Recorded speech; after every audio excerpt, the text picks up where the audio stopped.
कभी कभी क्या होता है कि किसी बात को अगर समझाने के लिए जब तक उल्टा तरीका ना अपनाया जाए ना, तब तक वो बात समझने वाली नहीं है।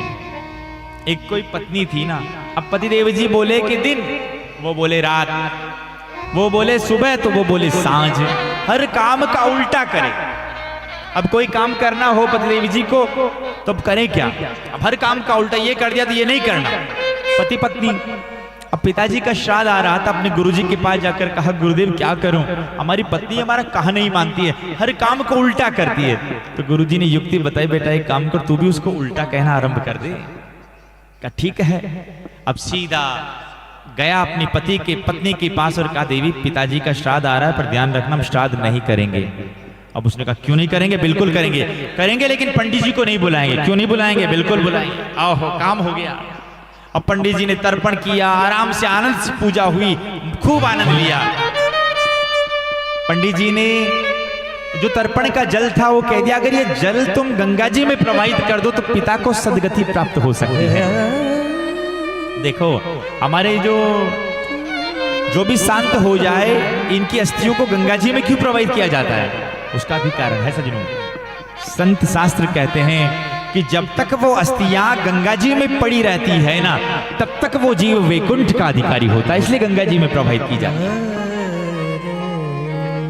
और जो ये कहा कि इस जल को अगर आप गंगा जी में डाल दोगे ना तो आपके पिताजी की सदगति हो जाएगी। तो पतिदेव जी भूल गए और सीधी बात कह दी, उल्टी नहीं कही। सीधी क्या कही? देवी हम गंगा जी चलेंगे और जल को गंगा जी में डालेंगे। तो पत्नी ने कहा बढ़िया है, गंगा जी ले जाने वाले, पीछे नाला बह रहा उसमें डाल दो। अब इतनी मेहनत करी और उल्टा काम हो गया, नाले में डाल दिया। अब तो वो जो भैया थे वो घबरा कर अपने गुरुजी के पास जाकर कहा गुरुजी बस पीछा छूट जाए, ऐसा कोई उपाय बता दो। अब गुरुजी ने कहा एक काम करो, गंगा जी ले जाओ। अब गंगा जी ले जाने के लिए पहले बोला देखो हम गंगा जी नहीं जाएंगे। क्यों नहीं जाएंगे? बिल्कुल जाएंगे। अब तैयार हो गई, देखो गंगा जी तो आ गए पर अब स्नान नहीं करेंगे। क्यों नहीं करेंगे? बिल्कुल स्नान करेंगे। अब स्नान तो करेंगे पर ध्यान रखना साकल पकड़कर फिर स्नान करेंगे। उसने कहा क्यों पकड़ूं साकल? और बढ़िया सा बहाव था और धड़ाम से बहने लगी और योग ऐसा बैठा सज्जनों कि एक चट्टान पकड़ में आ गए, उसमें चिपक गई। पतिदेव जी ने बाहर से ही कहा कि देवी जोर से पकड़े रहना, पर स्वभाव उल्टा करने का था कि क्यों पकड़ूं। और जो छोड़ा और वहीं गोविंदाय नमो नमः। अब जैसे तैसे उसका अंतिम संस्कार करवाया और जो ही आए लौटकर अंतिम संस्कार करके आए तो एक बिजली कड़की तो पतिदेव जी दंडवत प्रणाम करने लगे। दंडवत प्रणाम। तो जब दंडवत प्रणाम करने लगे ना तो मित्र ने कहा भैया सच्ची बताना प्रणाम क्यों कर रहे हो? अरे ये पहुंच गई है क्या? अरे पहुंच गई है कि हाँ। अरे यहां पर भी चमकती थी, कड़कती थी और वहां जाकर भी कड़क रही है। सज्जनों ये तो एक विनोद की बात है साहब, बाकी पति पत्नी का संबंध परमात्मा के द्वारा बनाया गया है।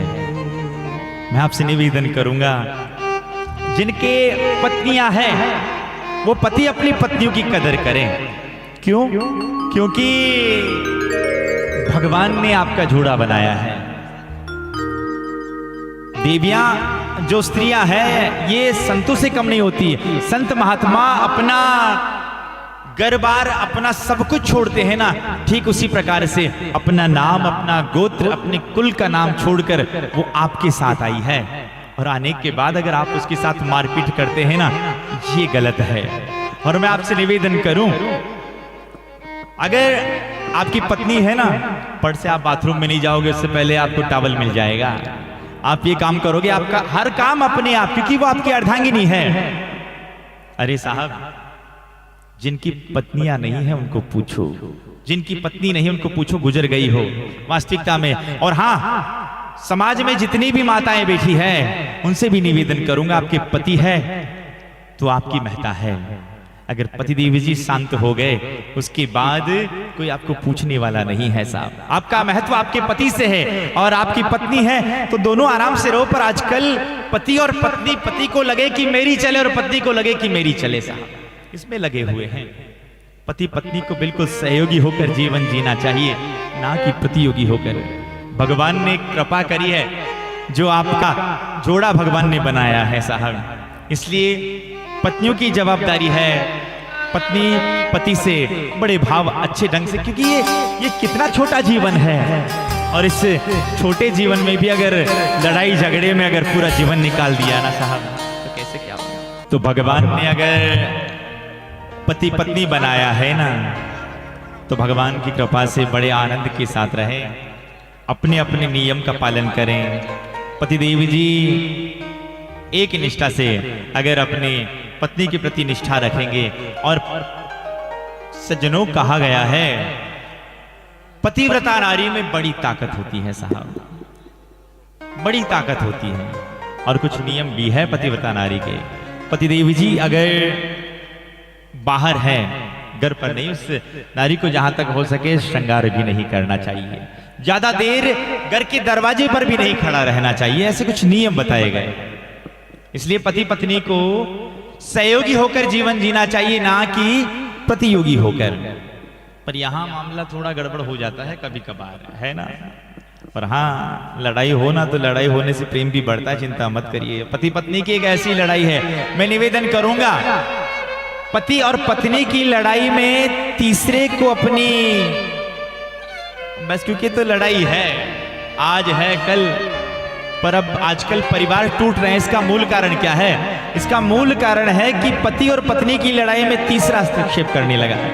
और आजकल ये जो मोबाइल ऐसा चल गया है ना, थोड़ी सी लड़ाई हो गई, पापा मुझे मारा, पापा मेरे साथ ये किया है, पापा भी ऐसे है कि बेटी तू तुरंत आ जा, और तू नहीं आ रही तो गाड़ी भेज दूं।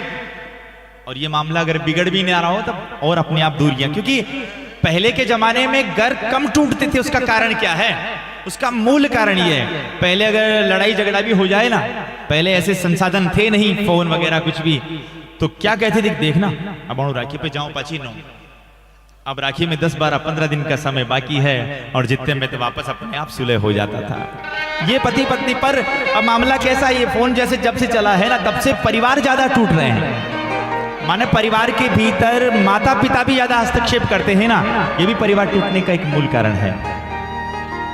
और पति पत्नी के झगड़े को कभी बाहर भी मत बताओ, पर गड़बड़ घोटाला है साहब। पर पति पत्नी सहयोगी कम और प्रतियोगी होकर ज्यादा जीवन जीते हैं साहब। पत्नी को लगे मेरी चले और पतिदेव जी को लगे मेरी चले। एक बार क्या हुआ, और हाँ, पतिदेव जी की भी जवाबदारी है कि पतिव्रता नारी अपने घर की गृहस्थी का पालन करे, और पतिदेव जी की जवाबदारी है कि घर पर जो भी व्यवस्था है, सामग्री है, जो भी गृहस्थ घर का सामान है, वो समय पर पहुंचाएं। और समय पर पहुंचाओगे नहीं और फिर कह दो कि मेहमान आया था, लो चाय बना जो सा, पति को ने तो चाय को तो मड़ाए, भाई सामान ले जाने की जवाबदारी तो पतिदेव जी की है। एक बार क्या हुआ, एक छोटी सी विनोद की बात याद आई है। पतिदेव जी भोजन पाने के लिए बैठे, तो इतने में भोजन पाने के लिए बैठे, तो जो घी था वो घी खत्म था, तो रोटी लूकी आ गई। अब रोटी ऐसे ही आ गई, तो पति ने कहा कि अरे आज घी क्यों नहीं लगाया? इतने का घी खत्म हो गया, आपको पता नहीं चल रहा, 4-5 दिन से घी खत्म हो गया। और घी की बात को लेकर दोनों में ऐसा तनाव हुआ, ऐसा झगड़ा हुआ कि पत्नी से भी रहा नहीं गए, बेलन पड़ा था, बेलन की सर पे मार दी। और जो ही सर पे मारी, और योग की बात सर पर मारी, तो पतिदेवी जी को ये हो गया, हीकड़ो जानो हीकड़ो, जान गया। हाँ, वो बिल्कुल सामने से हो गया, ऐसा इतना उकसा हुआ। अब कहीं बाहर जाए तो एक मित्र ने कहा, दोस्त क्या हो गया तेरे? अब कहते कि हमारी बेननी मैंने बेलन की दीदी अच्छी लगे मनगा में, है ना। तो इतने में कहा क्या बताऊं, सीढ़ियां उतर रहा था ना, तो थोड़ा पांव फिसल गया, और पांव फिसला तो थोड़ा सा रेलिंग की यहां लग गई। तो इतने में दोस्त ने कहा, अरे भाई थोड़ा घी लगा देते ना, थोड़ा घी लगा देते। अब उसने कहा कि भाई अगर घी होता तो हिगड़ा ही नहीं होता। भाव से बोलिए ना एक बार, राधे राधे, ऐसे नहीं, थोड़ा भाव से बोलना पड़ेगा। राधे राधे, हाँ,